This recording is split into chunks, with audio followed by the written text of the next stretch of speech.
All right, now let's finish this curry. So you're going to love this. I can't wait for you to taste this curry. All right, so you're going to start by just getting out your zucchinis or whatever you're cooking with for your veggies, and I've got my big, beautiful bowl there on the side.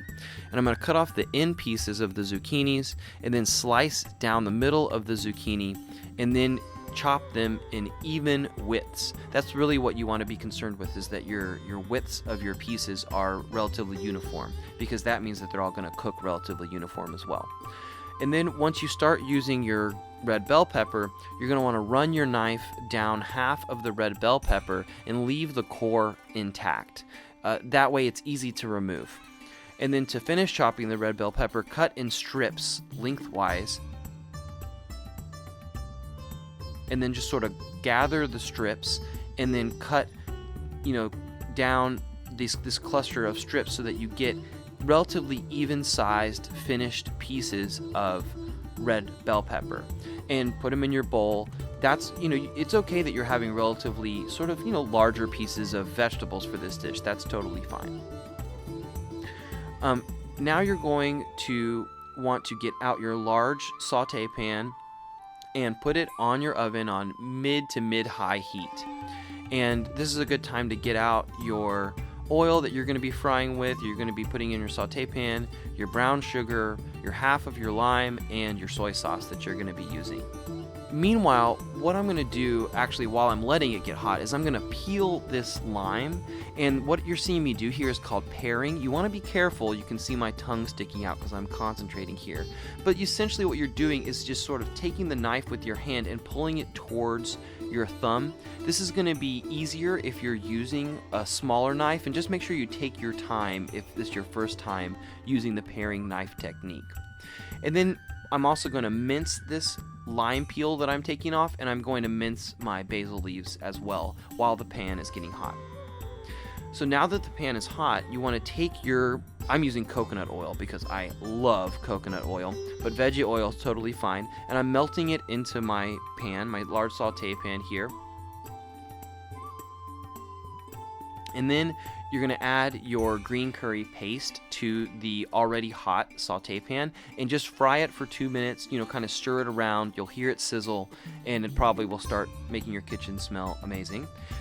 And now, once it's past that 2 minutes, you're going to put in your juice of half of a lime, your can of coconut milk, your broth, and then you're going to stir it around, and then add in your brown sugar and your soy sauce and stir around, and just bring all of that mixture to a simmer.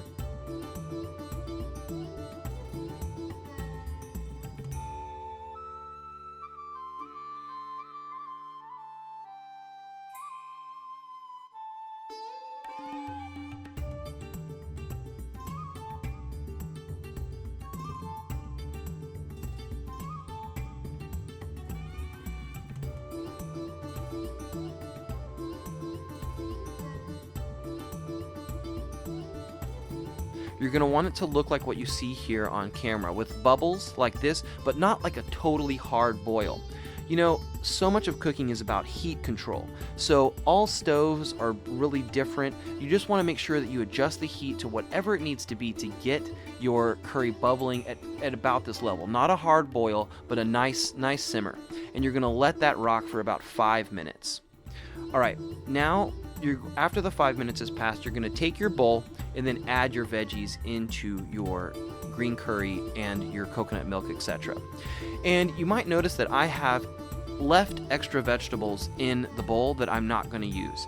That's because you just want to add enough vegetables so that whatever you've added to your curry is totally submerged in the curry. But if you have too many vegetables, you don't want to overwhelm it and just put extra vegetables in there just because you have them, right? And then at this point, you're going to want to add in with your vegetables your minced basil and your minced lime peel. And, let all of this rock for about 8 minutes. You might want to set yourself a timer. So once the timer has run down through the 8 minutes, you're just going to want to take your veggies, which have been simmering in the curry for about 8 minutes, from the heat and let it cool for about 5 minutes. I'm going to let it cool in the serving dish, this nice bowl that we have, and you're set. So thanks for watching. share your photos of what you've made. I would love to see them, and I hope you enjoy this very versatile, easy, delicious green curry.